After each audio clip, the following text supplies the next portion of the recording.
The eighth reflection, a variable God. Prologue.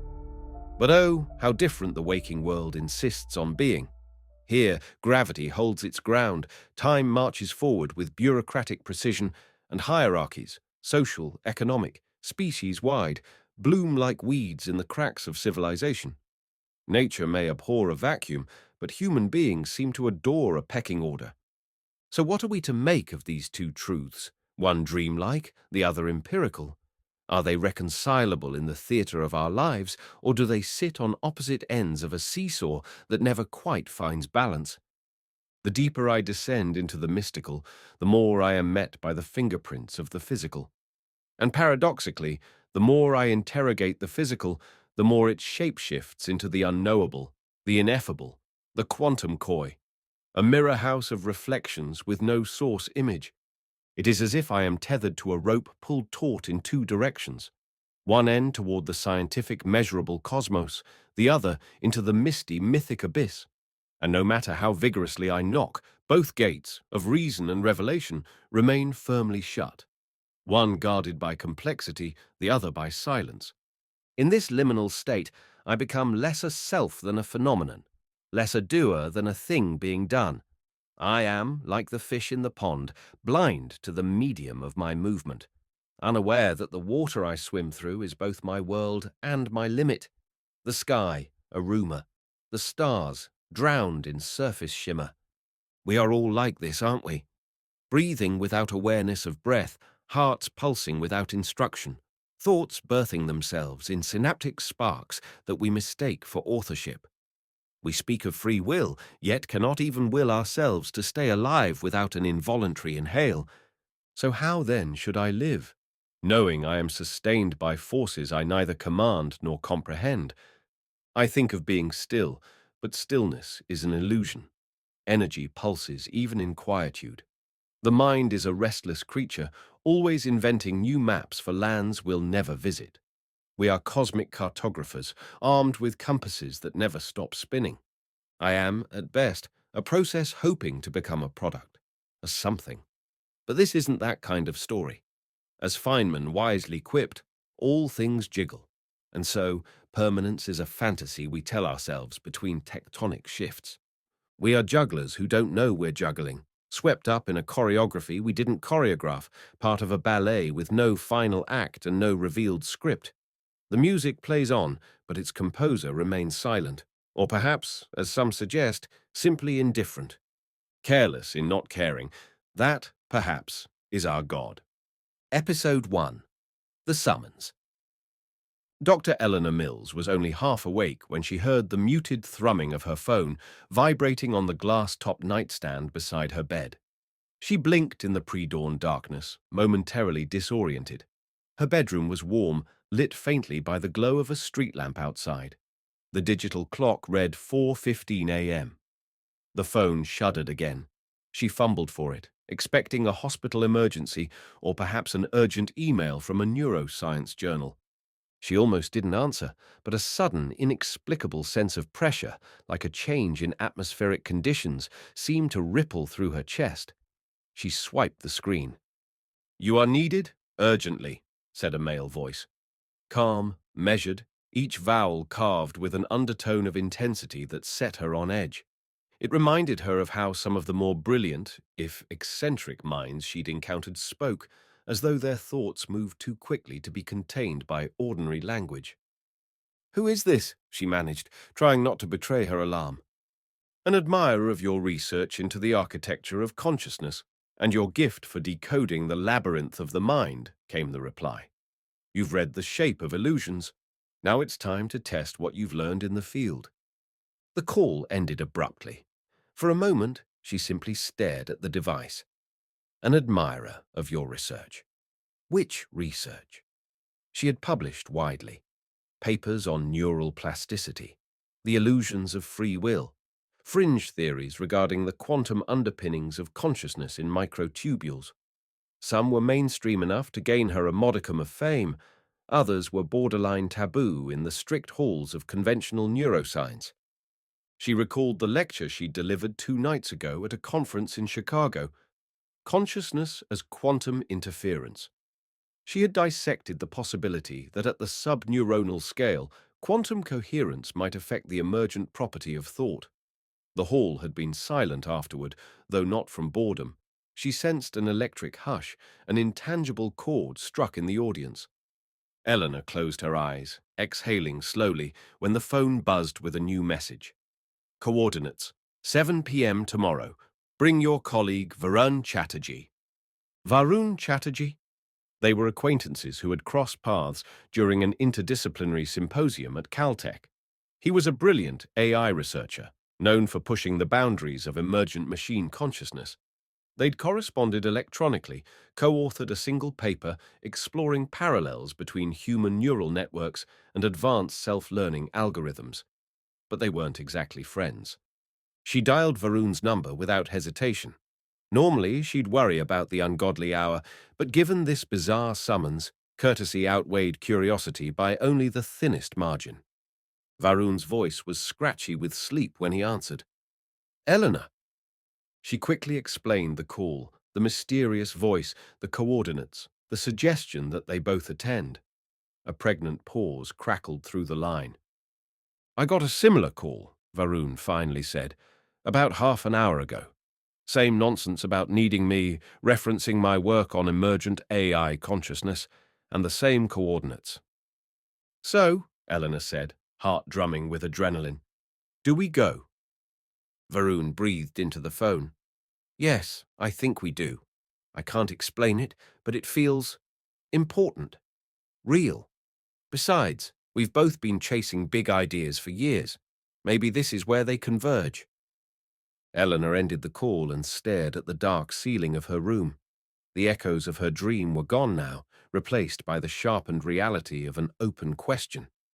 This sense of compulsion, it was more than curiosity. It was as if some intangible force had extended an invisible thread, tugging them to follow. She could almost sense the labyrinth of the unknown opening before her. A tapestry of waking hours. By the time dawn properly broke, Eleanor was already deep in research. She pored over any clue about the coordinates. They indicated a desolate spot near a decommissioned airstrip in the Nevada desert. Once upon a time, the region had hosted rumored secret projects, military prototypes, advanced flight research, conspiracy fodder for UFO enthusiasts, the usual. Beyond that, there was little else. Varun texted her that he'd found references to a black-budget program called Project Harmonia, rumored to involve bridging mind and machine for defense applications. The lead scuttlebutt said it was scrapped due to unpredictable quantum anomalies. Typical hush-hush. Might be relevant, might be disinformation. Eleanor's breath quickened. She recalled reading the name Harmonic Resonator Pod in a footnote once. Could the coordinates point to the remains of that old project? And if so, why recruit a neuroscientist and an AI engineer, both with a fascination for the quantum fringes of consciousness? Journey to the unknown. The next day found them driving through the Nevada desert. They'd agreed to arrive in separate vehicles to avoid notice. The sun dipped low in the sky, painting the horizon in molten gold and dusty pink. The roads were largely empty, save for the occasional battered pickup or tumbleweed. Eleanor felt the hush of the desert, that ancient quiet that muffles time itself. She had the fleeting notion that, in such a place, the boundaries between the mundane and the extraordinary could blur. Finally, she reached the coordinates. A squat, windowless structure loomed at the end of a cracked asphalt strip. Floodlights flickered overhead. The desert wind stung her cheeks with fine sand. Varun's sedan appeared behind her. They parked side by side, exchanging terse greetings. He was tall and wiry, with an academic's perpetual dishevelment, dark hair perpetually in need of a trim. They approached the sole entrance, a steel door locked with a keypad that displayed a simple prompt: Enter authorization. They hesitated. Then Varun tried pressing his thumb to the pad in a moment of whimsy. To their astonishment, the door beeped and slid open. What in the world? Eleanor muttered. They knew we'd come, Varun answered quietly, voice tight with excitement or dread, perhaps both. Inside, the corridor stretched into darkness, lit only by faint emergency lights. The air smelled of stale electronics, dusty metal, and something else. Ozone, perhaps, or the tang of old wiring. A hum, low-pitched and almost inaudible, vibrated through the walls. A discovery. After a series of turns, each corridor unmarked, all looking eerily identical, they emerged into a vast central chamber. The ceiling soared at least 3 stories high.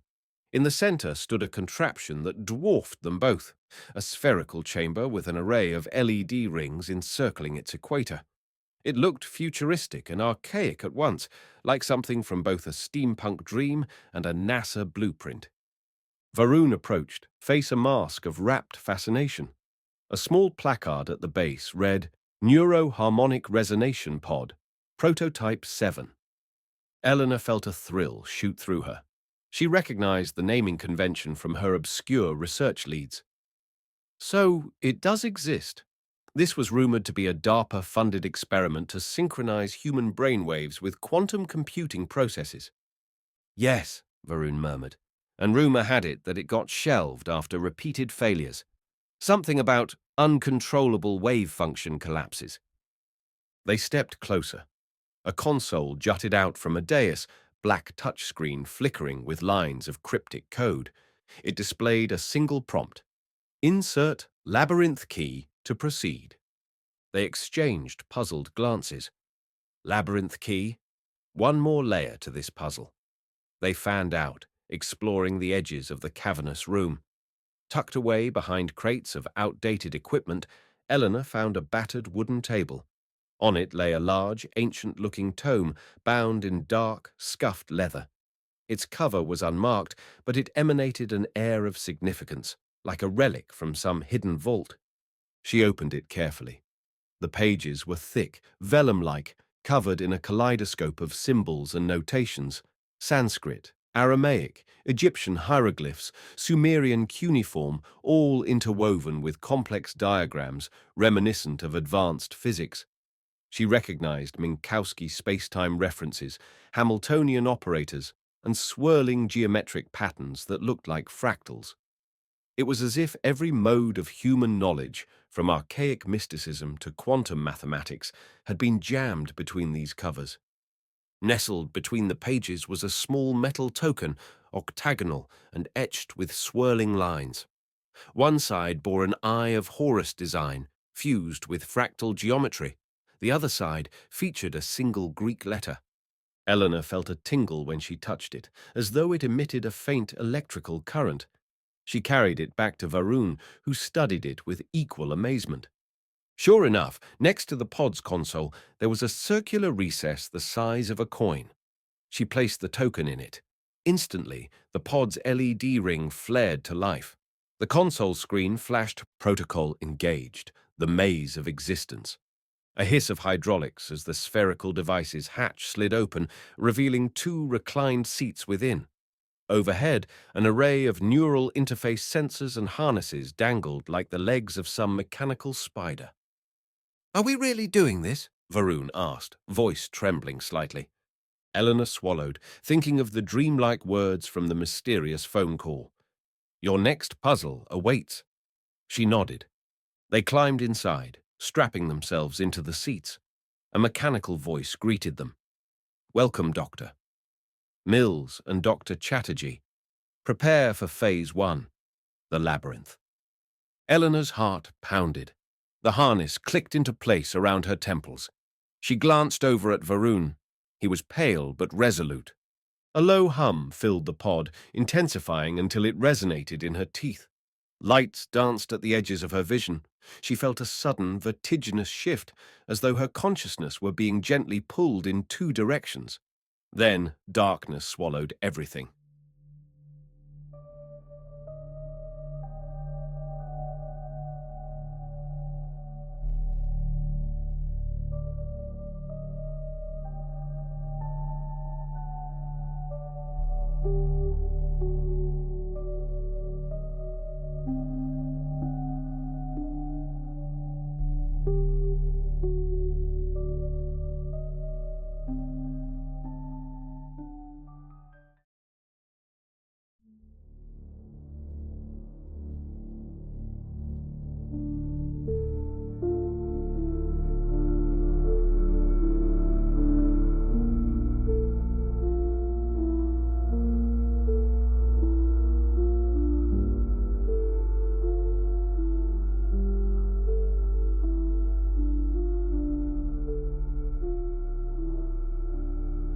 The eighth reflection, a variable God.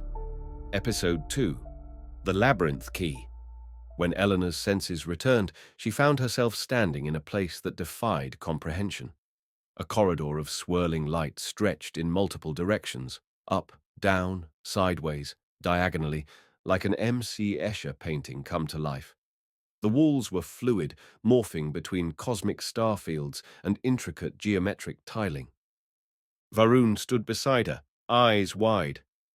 This must be an induced simulation, he whispered, though his voice carried an odd echo, as if the environment around them was partially made of sound waves. Or maybe a quantum-level construct, bridging our neurological processes with an AI's computational substrate. Eleanor flexed her hands, watching her fingers leave faint trails of phosphorescence in the air. She marveled at the tactile realism. If this is VR, it's beyond anything I've ever heard of. There's zero lag, no pixelation or clipping. It's like we've stepped into a shared lucid dream with physics that can shift at will. Ahead, the corridor led to a grand archway inscribed with archaic glyphs, labyrinthine patterns, esoteric runes, fractal spirals reminiscent of the Eye of Horus design. A presence made itself known, a robed figure with a face hidden in shadow. It seemed to materialize from the swirling geometry itself. "Welcome to the labyrinth," it said, voice echoing in multi-tones. "You hold the labyrinth key, but that is only your first step. This cosmic puzzle extends across realities, bridging matter and mind. You must unlock each gate by melding your knowledge of myth and science." Eleanor's pulse raced. She couldn't decide whether to interrogate the figure or remain silent. Finally, she mustered, "Are you a guide? An AI? Or something else?" The figure's hood shifted, revealing no distinct features, only a shifting haze of starlight. "I am but a sentinel.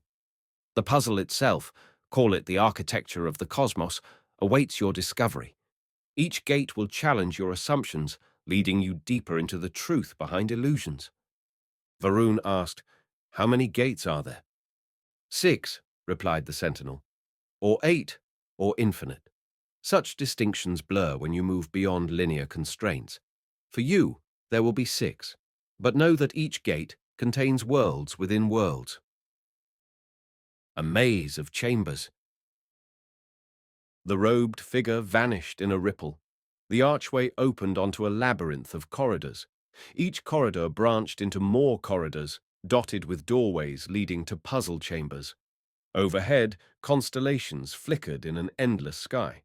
Sometimes the corridors had floors of black marble, sometimes swirling sand, sometimes pulsing organic tissue. No two corridors were alike. In the first chamber they entered, luminous runes floated in mid-air, each rune flickering between archaic script and advanced mathematical notation. Varan recognized some as references to group theory, symmetry operations perhaps. Eleanor saw echoes of myth, the Ouroboros, the Eye of Horus, the Celtic knot. On a pedestal sat a battered papyrus scroll next to a high-tech tablet. The scroll was covered in Egyptian hieroglyphs referencing the weighing of the heart ceremony, where one's heart was weighed against the feather of Ma'at. The tablet displayed a modern physics problem, the wave function collapse in quantum mechanics. A single line of text hovered between them. "Balance the heart of myth with the feather of science." This seemed to be the puzzle. They had to manipulate both the papyrus and the tablet until the scales in the chamber balanced. Eleanor's mind whirred. She realized that the Egyptian ritual symbolized moral and existential weight, while quantum mechanics deals with probability distributions that collapse into reality. She hypothesized that if they aligned the symbolic with the scientific, they might find a meaningful equilibrium. Varun tapped the tablet, bringing up equations describing superposition states. "I see references to the Schrödinger equation, but with an added factor reminiscent of consciousness-driven collapse, a controversial interpretation, but relevant to your quantum theories of mind, right?" Eleanor nodded. "Yes. The heart, in myth, is the seat of consciousness. The feather is the measure of cosmic truth. If we accept that consciousness might influence wave function collapse, balancing them means recognizing a synergy between moral intuitive truths and empirical truths. Together, they iterated through configurations. The intangible scales that hovered above them in the air shifted closer to equilibrium. At last, with a final tweak, matching a line of hieroglyphic text referencing the awakened heart to a quantum function describing the observer effect, the scales balanced perfectly. A resonant chime echoed through the chamber. A swirl of light consumed the puzzle, and the chamber's walls dissolved, revealing another corridor. A voice murmured, "Gate 1 within the labyrinth is opened." Varen let out a shaky laugh. That was just Gate 1. Feels like a lifetime of philosophical debate condensed into a puzzle. Eleanor shot him a wan smile. We're both used to pushing boundaries. Let's see how far this place can stretch them. Descending deeper. They pressed on, solving a series of similarly uncanny puzzles. A mosaic floor depicting the tarot's major arcana on one side and advanced fractal geometry on the other. They had to step on certain tiles to create a resonance that combined the archetypal fool's journey with the iterative function of the Mandelbrot set. Each successful step triggered a fractal expansion across the mosaic, culminating in an ephemeral wave of color that parted to reveal the next corridor.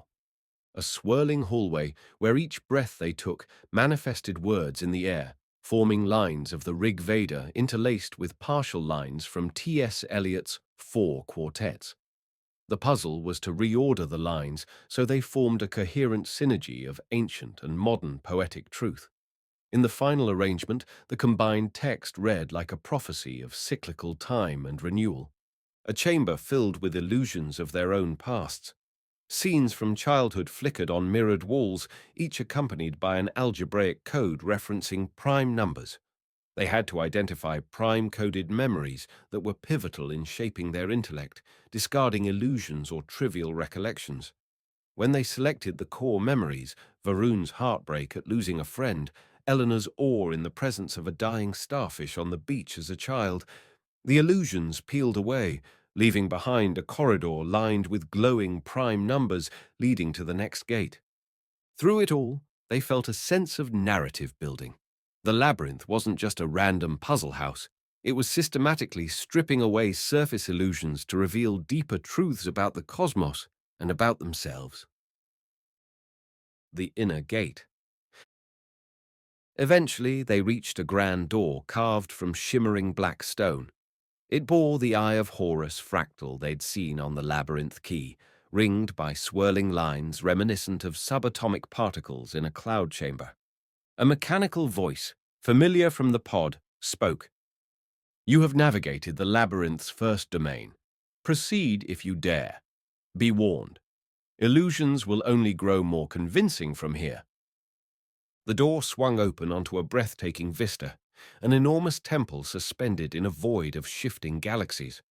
Columns of crystalline material soared overhead, supporting a dome inscribed with constellations that moved and reformed at the speed of thought. Eleanor and Varun stepped forward, hearts pounding. They sensed they were nearing a threshold far greater than any puzzle or simulation. It was as if the labyrinth was a living thing, testing them, guiding them, and perhaps unraveling them. Welcome, echoed the temple walls, the voice seemingly everywhere. You have found the labyrinth key. Now discover its many locks. They passed through the temple's main gate, uncertain but resolute. In the distance, they saw something that made their knees weaken, a floating sphere identical to the pod in the bunker, but scaled up and shimmering with cosmic energy. If the labyrinth key had truly opened the first phase, what marvel and danger awaited them next?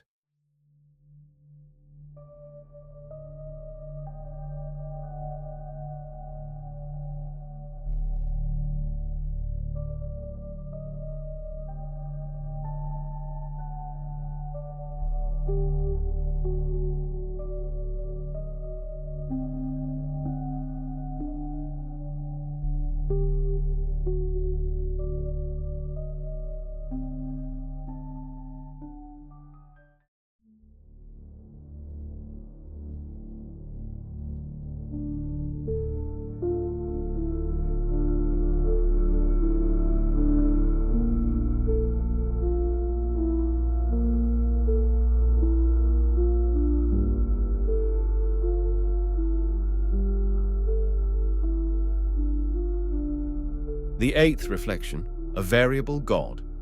Episode 3. The Holographic Temple and the Stone Library Combined. When Eleanor and Varone stepped into the temple's central atrium, the sheer magnitude of the place made them gasp. The vaulted ceiling appeared to be carved from living starlight, showing galaxies swirling in slow eddies. Giant columns lined the circular space, each bearing carvings that hinted at a fusion of world religions: Christian angels, Hindu mandalas, Norse runes, Shinto torii gates, and more, melding seamlessly with the modern glyphs of circuit diagrams and quantum field equations.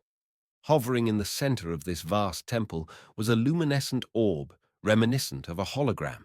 It flickered with images of cosmic phenomena, nebulae, black holes, swirling galaxies, intercut with glimpses of human civilization across millennia: the building of the pyramids, the forging of swords in medieval Europe, rocket launches, cityscapes of neon lights. As if all of history, cosmic and terrestrial, was condensed into one swirling mosaic. A figure emerged from behind a column. This time it wore ornate robes of shimmering gold. Unlike the previous hooded sentinel, its face was visible, an androgynous countenance that seemed to shift ethnicity as one stared. "Welcome to the holographic temple," it said, voice carrying an undercurrent of 1,000 murmurs. "You have passed the outer labyrinth. Now you must see that what you call reality may be but a projection, a tapestry woven from codes and archetypes." Varun took a step closer to the orb, enthralled. "A holographic principle?" he ventured. "Like the theory that our three-dimensional reality is encoded on a two-dimensional boundary. A concept from theoretical physics, often applied to black hole event horizons." The figure offered a nod. "And more. For the ancients expressed this notion in mythic form. Indra's net, for instance, describing a cosmic web where every jewel reflects every other jewel. Your modern science calls it holography. The difference lies only in language." Eleanor felt goosebumps. She remembered reading about Indra's net as a metaphor for interconnection, each node containing the reflection of all others. In some quantum interpretations, particles share information across vast distances, as if the universe itself was a single entangled entity. The holographic challenge. The orb pulsed. A panel of light separated from it, forming a floating console of sorts, emblazoned with symbols.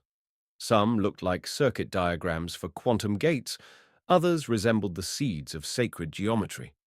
Suddenly, a door on the far side of the temple swung open, revealing a new space. It resembled a stone library, a vast chamber of carved shelves that spiraled downward into the depths of the temple. By silent consensus, they moved toward it. Upon entering, they found a network of aisles stacked with stone tablets, papyrus scrolls, medieval manuscripts, and even modern books with glossy covers. The air smelled of dust, old parchment, and something older still, like petrichor from ancient caves. Flickering torches lined the walls, though the library's architecture defied any singular historical period. As they wandered deeper, they realized the library was organized in a baffling manner. A single shelf might contain cuneiform tablets from Sumer, next to NASA transcripts discussing cosmic microwave background radiation, next to a 12th century Kabbalistic text on the Tree of Life.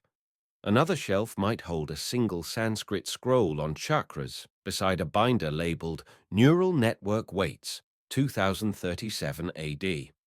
Time was scrambled, as though the entire record of human thought had been rearranged in cryptic patterns. A new voice, softer, more intimate, whispered through the rows. "In this stone library, the cosmos archives its knowledge in many tongues. Your second challenge: reconcile the old and the new. See that behind every myth is a formula, and behind every formula lies an archetype." Eleanor exchanged a glance with Varun. She felt the thrumming anticipation of a puzzle about to unfold. Unraveling the library's secret. They began examining the texts. Each contained references to escape or liberation, whether couched in spiritual language, nirvana, moksha, salvation, or, in scientific terms, escape velocity, cosmic expansion, negative energy solutions to the Einstein field equations. It was staggering. The repeated theme, a door, an exit, or an unraveling from some grand cycle. What if the escape room idea is literal at a cosmic level? Varun mused. As if the universe itself is an engineered labyrinth, encouraging consciousness to seek an exit, or at least a deeper dimension. Eleanor's fingers traced over a Sumerian tablet describing Ziusudra's journey in a vessel to survive the flood, ancient precursor to the Noah story. A margin note in modern English read, "Escape from a doomed world as metaphor for quantum decoherence." Next to it, a Talmudic commentary on the Ark. She realized the puzzle might revolve around comparing myths of cosmic or existential rescue with advanced theoretical concepts about emergent states, wave function collapse, or even universal rewrites. Indeed, on another table they found what looked like a Rosetta Stone of sorts, an elaborate cipher mapping symbols from different eras onto mathematical or computational analogues. Egyptian hieroglyphs became qubit states, Hebrew letters mapped to logic gates, Sumerian cuneiform mapped to circuit connections, Celtic knots to fractal expansions. The concept was mind-boggling. It implied that every ancient script was not merely a language, but also a blueprint for universal algorithms. Varun gently tapped a rune from the Old Norse alphabet that, in the cipher, corresponded to a Pauli X gate in quantum computing. If this is correct, the ancients, knowingly or not, embedded references to quantum operations in their symbols, which begs the question, who orchestrated this? Or did universal truths leak into myths spontaneously?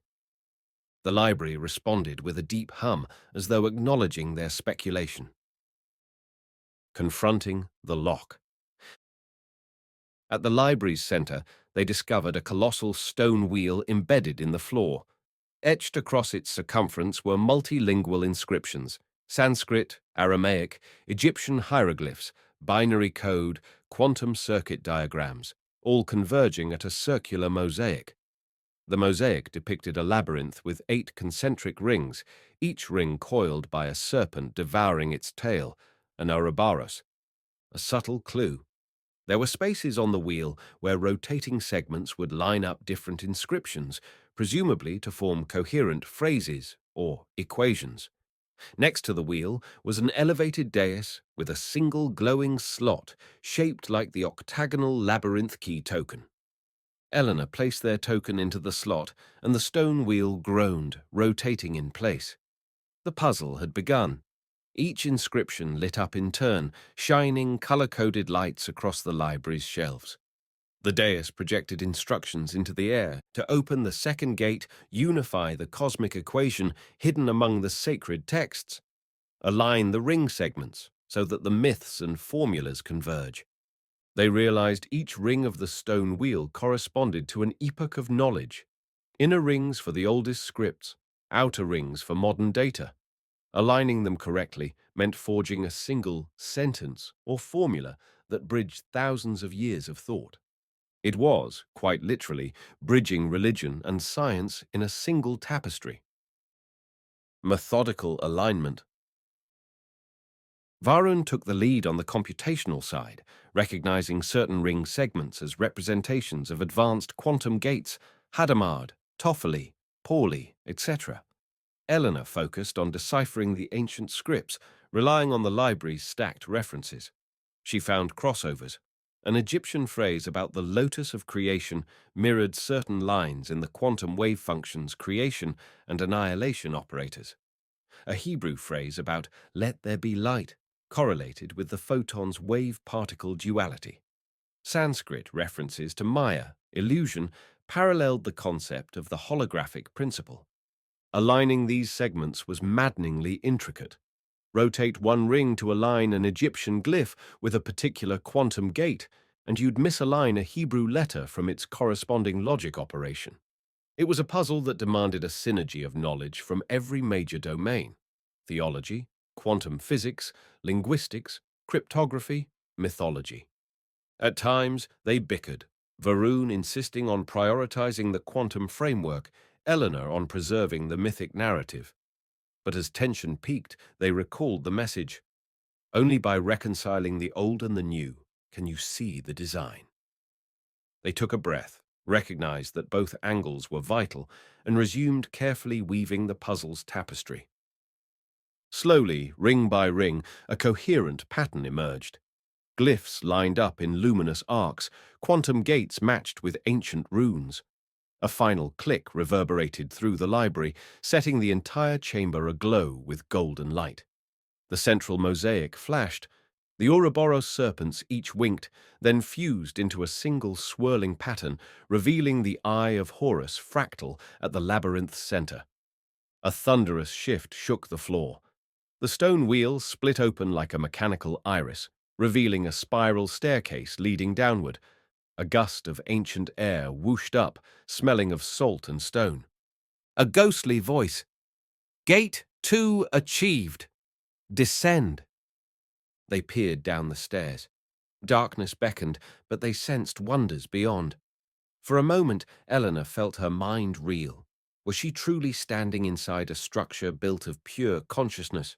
Or was this all an advanced VR environment? The boundaries between real and unreal had blurred so thoroughly she wasn't sure it mattered anymore. Arm in arm, they took the first steps, guided only by the flicker of torchlight.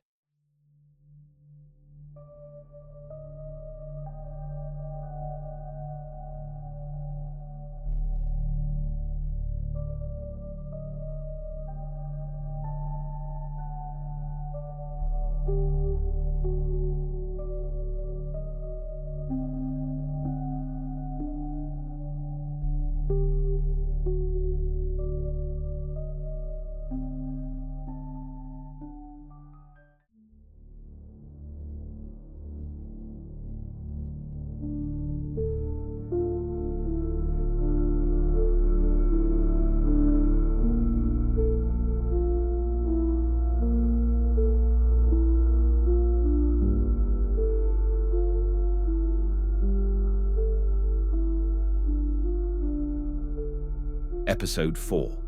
The Memory Maze. The spiral staircase wound deeper than they could have anticipated, leading them into a realm lit by a soft bioluminescent glow. The walls were no longer stone, they pulsed with a membrane-like material. It reminded Eleanor of the inside of a living organism, softly throbbing, carrying slow waves of color.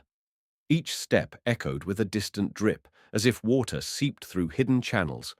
At last, they emerged into a cavernous chamber that seemed to be breathing. The floor was slick and reflective, like polished obsidian. Overhead, dangling filaments glimmered, reminiscent of neural synapses. It felt simultaneously organic and cosmic, like a womb for stars. A sudden hush fell.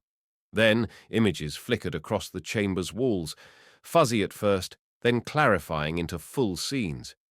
Eleanor gasped as she recognized her childhood bedroom, a teddy bear perched on a dresser, a half-open closet door. Varun stepped closer to a different wall where a snippet of his past unspooled, his father teaching him how to code on an ancient computer. "What is this?" Varun whispered, voice trembling. A voice, gentle this time, reverberated. "This is the memory maze. Your minds are partially integrated with this labyrinth. Now, each memory is a corridor you must navigate. Reorder your recollections, discover your hidden illusions, and face the truths you've locked away." Eleanor shuddered. It was one thing to solve cryptic puzzles about ancient myths and quantum principles, but to rummage through her own psyche, that felt more invasive, exquisitely intimate. Yet she sensed no alternative. The labyrinth demanded it. The corridors of self. A passage opened in the far side of the chamber, leading into a series of smaller rooms or cells. Each cell displayed a different memory from either Eleanor's or Varun's life. The glowing walls labeled them with cryptic color codes: red for trauma, green for joy, blue for curiosity, gold for epiphany. They realized they could link the memories by stepping into them, forging a sequence that the labyrinth would register. Their instructions were displayed overhead. Align your memories to forge the path to the next gate. Only through synergy, both painful and profound, shall the illusions dissolve. Eleanor entered a memory cell labeled in red. Instantly, she was immersed in a recollection of her father's funeral, the ache in her chest as a young teenager, feeling the weight of mortality for the first time. Varun followed, stepping through a memory cell of his own heartbreak, losing a close friend to a rare disease. The labyrinth visually merged these two scenes into a single mosaic of sorrow, revealing a shimmering tether between them. They moved on to green-labeled memories, ones of triumph or joy. Eleanor's successful defense of her PhD thesis, Varun's adrenaline rush when his self-correcting AI routine worked for the first time, each pair linked in the labyrinth's strange tapestry. The more they merged their memories, the more synergy they created. Yet certain memories they encountered were locked behind complex symbols, swirling with fractal shapes. These likely represented repressed or deeply formative experiences. To unlock them, they had to solve ephemeral puzzles overlaying the memory scenes, snippets of advanced mathematics or mythic references. For instance, to recall a hidden memory of her mother's last words, Eleanor had to decode a set of Aramaic symbols referencing Lilith, the archetype of abandoned femininity. Varun, to recall a suppressed teenage shame, had to solve a partial differential equation that symbolically described boundary conditions in personal identity. Through it all, they felt a weight lifting as they confronted each emotional corridor. The labyrinth, it seemed, was not only external but also internal. Their most intimate illusions, feelings of guilt, pride, fear, were laid bare, demanding recognition. The mirror moment. In the heart of the maze, they reached a large, mirror-like portal. The surface rippled with silver fluid. Engraved around it were cryptic runes. To pass, relinquish the illusions of self-authorship. Embrace that you are phenomena, not orchestrators. They both hesitated. This cut to the core of Eleanor's research on free will, the notion that we do not truly command our thoughts, that they emerge from quantum flickers or neural processes, had always intrigued and terrified her. Varun similarly wrestled with the concept in AI. Machines seemed deterministic at core, yet emergent behaviors could appear spontaneous. Humans, ironically, might be no different. Steeling themselves, they stepped through the portal. The next space they entered appeared as a cosmic stage. Overhead, swirling galaxies formed a canopy. Dozens of ephemeral selves glided around them, like ghostly clones of Eleanor and Varun at different ages. An 8-year-old Varun, a teenage Eleanor, an elderly version of them both, flickering in and out. One by one, the ghostly selves spoke. A teenage Varun, trembling with excitement over discovering fractals, said, "You believe you chose your path, but each moment of insight was gifted, not seized." A young Eleanor, eyes bright with curiosity, chimed, "You could not even choose to be born. You are a wave upon the ocean, whipped by unseen tides." The illusions whirled around them, reciting bits of their personal histories. Then the illusions shimmered, each dissolving into motes of light that coalesced into a question. If you are not authors of yourselves, who writes your story? Eleanor's voice came out a hoarse whisper. No one, or everyone. Maybe it's the cosmic interplay of cause and effect, or maybe it's some hidden intelligence. But the more we cling to the idea of personal authorship, the more we remain trapped in illusions. Varun added, and perhaps the labyrinth is trying to teach us acceptance of that, to move beyond the self and see it as part of a grand tapestry. That might be the key to the next gate. A gentle golden light enveloped them as though the labyrinth offered solace.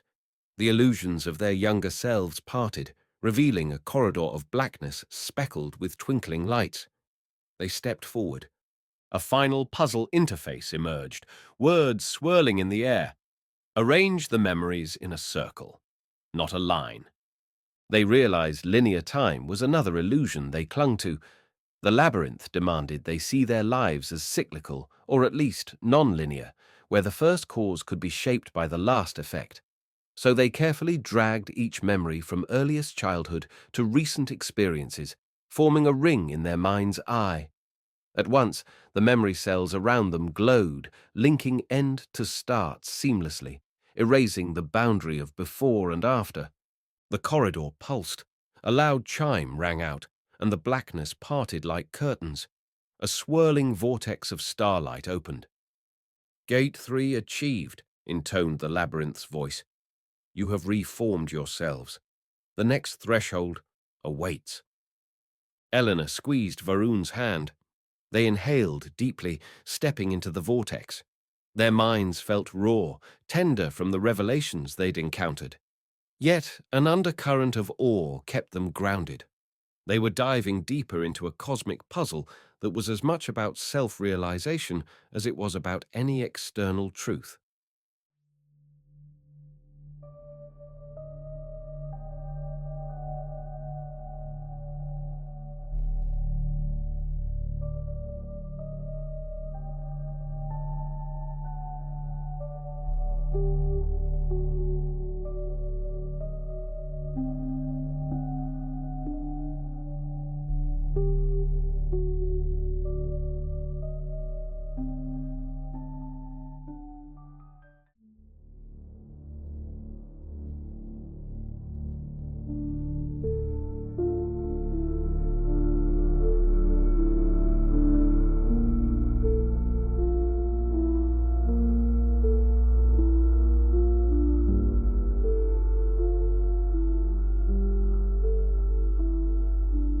The eighth reflection, a variable God.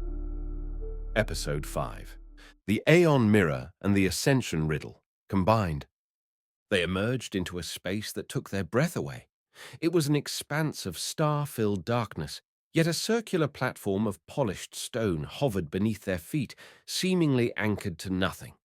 The platform was massive, perhaps the size of a cathedral nave, and around its edge flickered luminous pillars of colored energy, 7 of them in total, each a vibrant hue: red, orange, yellow, green, blue, indigo, violet. At the center rose an 8th pillar of pure white light, shimmering with a brilliance that seemed to sing in the air. Eleanor and Varun stepped onto the platform fully, each breath echoing in the cosmic silence. A voice resonated from the starry void: "Behold the Aeon Mirror. Behold the 7 frequencies. The labyrinth's architecture is woven through the energies of existence, from the densest matter to the purest spirit. Align them, ascend, or remain forever bound to illusions." At the far side of the platform stood an enormous mirror, at least 3 stories high, framed by runic symbols and inlaid crystals that pulsed like living hearts. Its surface rippled with starlight, occasionally showing glimpses of forms or faces, some possibly their own, others unrecognizable. It reminded Eleanor of the illusions from earlier, but magnified to a cosmic scale. The 7 frequencies. Varun walked along the edge, studying the pillars of color. He noted that each emitted a subtle hum, a specific tone in the musical scale, albeit pitched so high or low that it was almost outside normal hearing. Red boomed with a deep, thrumming bass note, while violet rang with a high, delicate chiming. The white pillar at the center produced a complex chord that wove around the other 7.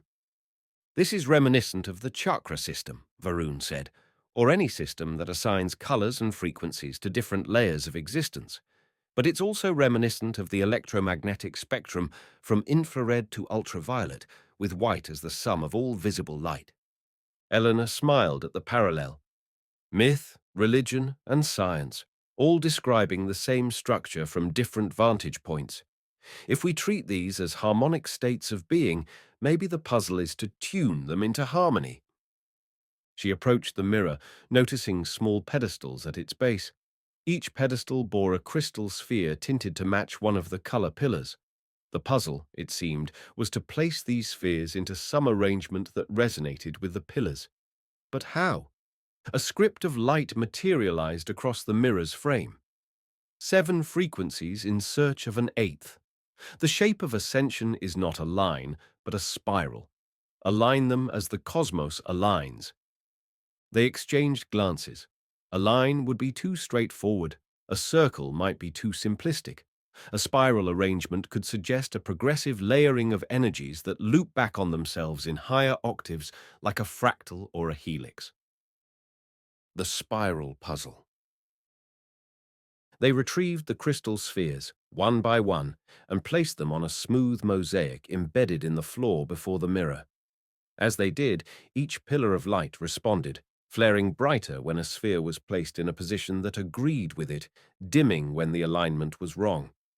The mosaic depicted subtle spiral lines, reminiscent of the golden ratio swirl or a shell's growth pattern. Balancing color, tone, and geometry, they found an arrangement where red, orange, yellow, green, blue, indigo, and violet formed a spiral leading inward, culminating in a space for the white sphere at the center. Once placed, the mirror's surface crackled with energy. A chord rang out, a harmony of 7 tones plus a shimmering eighth that seemed to vibrate in their bones. The entire platform rose a few meters, as though buoyed by an invisible wave.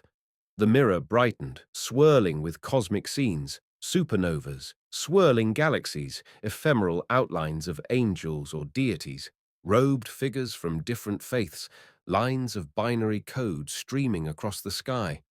Then the mirror's surface parted like a liquid curtain, revealing a new interior chamber.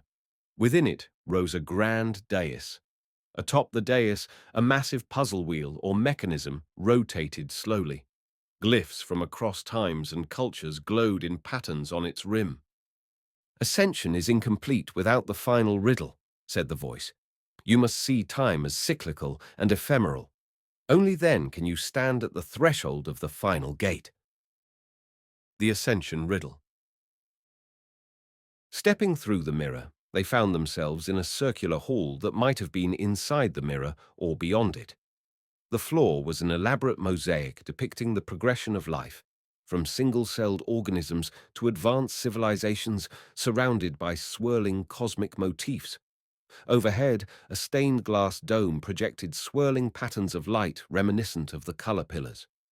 Around the hall stood robed figures. Some wore ancient garb, like priests of Babylon or oracles of Delphi. Others wore futuristic suits that shimmered with high-tech glints. Their faces were mostly obscured, but each figure spoke in unison. Time is the labyrinth's tapestry. You call it linear, but it folds. You call it absolute, yet it flexes under consciousness. To ascend, unravel the illusions of sequence. Show that the future can birth the past, and the past can anchor the future. In the center, the giant puzzle wheel, much like the stone wheel in the library, awaited. But this one was dynamic, rotating continuously, each ring containing swirling timelines. The Big Bang, the forming of Earth, the dawn of life, the building of civilizations, the potential of artificial superintelligence, hypothetical star-faring futures. Lines connected these points in a spaghetti of cause and effect. Some lines doubled back, suggesting retrocausality or closed time-like curves. Varens stared, enthralled. This is a depiction of the universe's entire timeline, but it includes branches for alternate or potential futures, and even references to cyclical time, like the concept that the end of the universe might seed its beginning. Eleanor recalled certain cosmogonic myths that described creation emerging from destruction or that time was cyclical. The puzzle likely required them to unlock a pattern, acknowledging that the end is the beginning. They approached the puzzle, and small handles emerged from each ring, enabling them to rearrange the timeline's events. They tested a linear arrangement first, placing early cosmic events in the center and futuristic expansions at the periphery. The puzzle wheel glowed faintly, but soon dimmed, signifying an incorrect approach. Next, they experimented with cyclical arrangements, placing certain advanced civilizations in a ring that looped back to primal eras. The puzzle flared with partial recognition. Then Varun recognized a crucial clue. One ring depicted the rise of advanced AI, and another ring depicted the earliest single-celled life. If they linked them, a fractal pattern formed, suggesting an emergent intelligence from which all subsequent life could also arise. It was reminiscent of theories that advanced intelligence might seed life in the past through retroactive means, a sci-fi concept known as ontological paradox. They made that connection, forging a loop from the singularity of advanced AI to the primordial soup. The puzzle glowed. Next, they connected the end of cosmic expansion, a big crunch or big rip scenario, to the same ring that depicted the Big Bang. Another loop flared bright. The entire puzzle wheel began to spin faster, humming with cosmic resonance. Finally, a bridging symbol appeared in the center.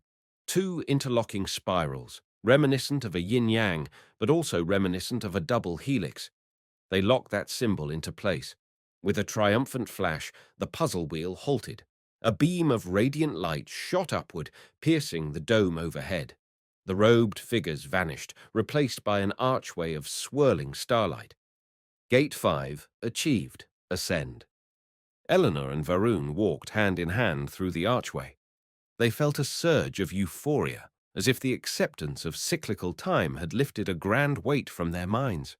No longer were they shackled by the concept of a single, linear progress. They sensed that each puzzle was training them to see the cosmos as an infinitely layered tapestry, each layer containing illusions that must be pierced before deeper truths could emerge.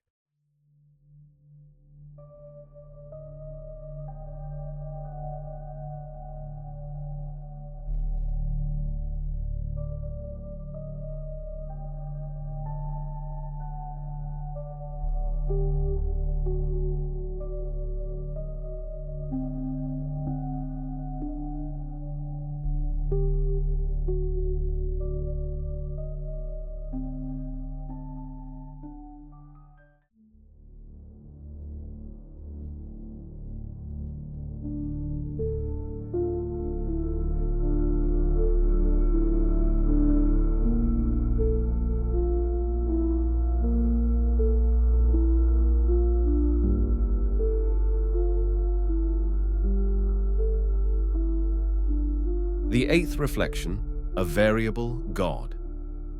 Episode 6, The Final Door. They stepped from the starlit archway into a place that felt both familiar and alien. To their astonishment, they found themselves back in the pod, the same spherical chamber in the bunker-like facility. The harnesses retracted with a soft mechanical click. A slight hiss announced the pod's door sliding open. But instead of the silent, empty hall from which they'd first come, the corridor outside now gleamed with white light, almost sterile, reminiscent of a hospital hallway. As they emerged, disoriented, they noticed subtle changes. The walls were pristine, the air smelled faintly of antiseptic, and an overhead PA system played a gentle chime. A man stood at the far end of the corridor, clad in a simple grey suit. The same man, Eleanor recalled, who had approached her after the Chicago lecture. She glanced at Varun to confirm the memory. He nodded grimly. "Follow me," the man said. His tone was polite, neutral. He turned and led them through a series of corridors lined with glass windows. Beyond each window lay rooms filled with advanced equipment, quantum servers, MRI-like machines, metal pods reminiscent of the one they'd occupied. Technicians in lab coats moved about, seemingly oblivious to their presence. "This place looks operational," Varun murmured. "Not abandoned at all." Eleanor's mind raced. Had they time-traveled, shifted into a parallel version of the facility? Was this yet another level of the labyrinth, an illusion shaped to look real? Finally, the man led them into a conference room. Smooth white walls, a circular table, comfortable chairs. He gestured for them to sit, then took a seat himself. "Congratulations," he said quietly. "You've navigated the labyrinth's crucial gates. Few ever make it so far. Now you stand at the threshold of the final door. But you must understand, crossing that door changes everything." Eleanor felt her pulse pounding in her ears. She glanced at Varun. "Who are you?" He gave a small, enigmatic smile. "Call me an observer. I represent an organization that has, for centuries, curated knowledge about the deeper architecture of reality. Kings, priests, scientists, many names have existed for us. We guard the illusions, ensuring only those who are truly ready see beyond them." A swirl of questions and outrage rose in Eleanor's mind. She wanted to demand specifics. Instead, she asked, "And what is the final door?" The man's eyes flickered with what might have been sympathy or condescension. "It is the recognition that the universe is an escape room you build around yourself. Once you see that, you can leave the puzzle. But leaving means you no longer participate in the illusions that keep most of humanity grounded. You'll exist at a vantage where the entire labyrinth is transparent, but so is your old sense of identity. You will, in a sense, be outside the game." Varun exhaled shakily.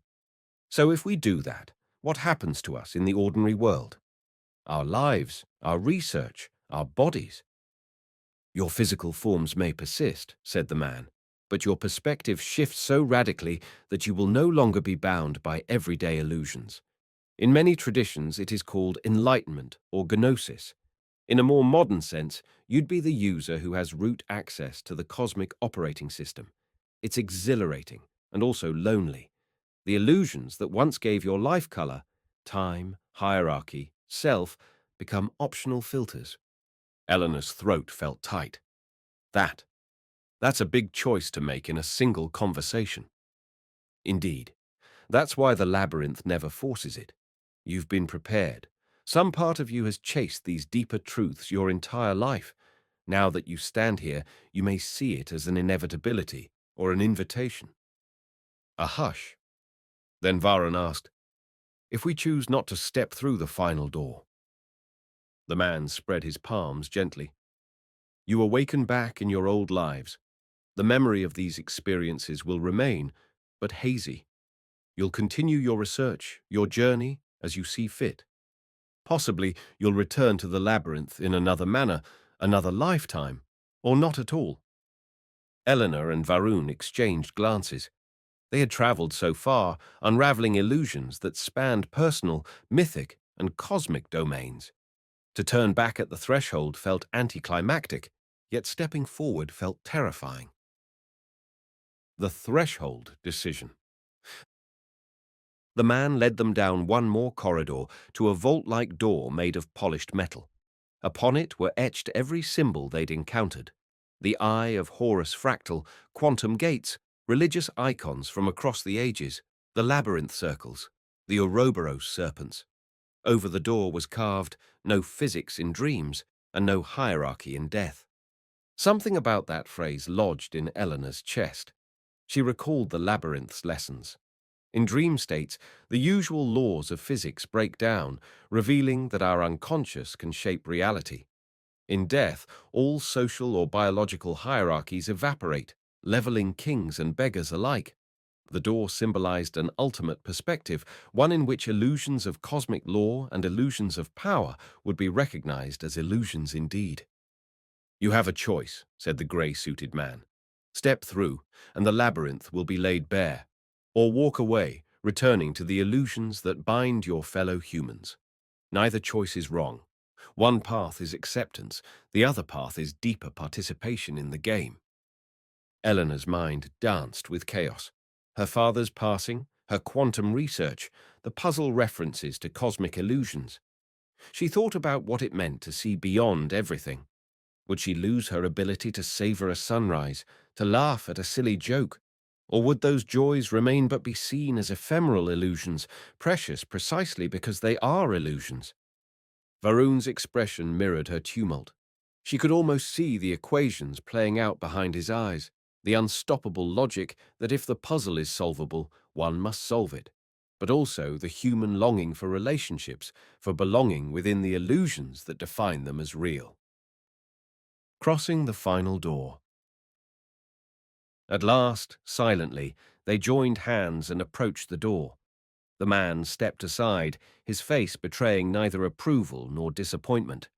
The door swung inward of its own accord, revealing a swirling void, a corridor of impossible color, like an aurora that spanned the entire electromagnetic spectrum and more. They looked at each other, hearts pounding. With tentative steps, they crossed the threshold. For a moment, they drifted in absolute silence, absolute darkness. Then, with a jarring sense of perspective, they beheld the entire labyrinth from a vantage outside it, like stepping out of a fractal and seeing its shape in total. They saw themselves, seeds of consciousness, moving through illusions. They saw the repeated cosmic motifs in every tradition. They saw how the labyrinth looped across galaxies, timelines, how every puzzle was an echo of the same singular truth, that existence is a grand mirror reflecting the interplay of mind and cosmos. A final voice, or perhaps many voices, whispered, "You see now, the labyrinth is you. You are the labyrinth. Every gate you passed was a threshold in your own being. Escape was never external. It was an unveiling of the illusions, layers of cosmic dreaming." They understood that crossing the final door meant they were free to remain in the illusions or to hold them lightly.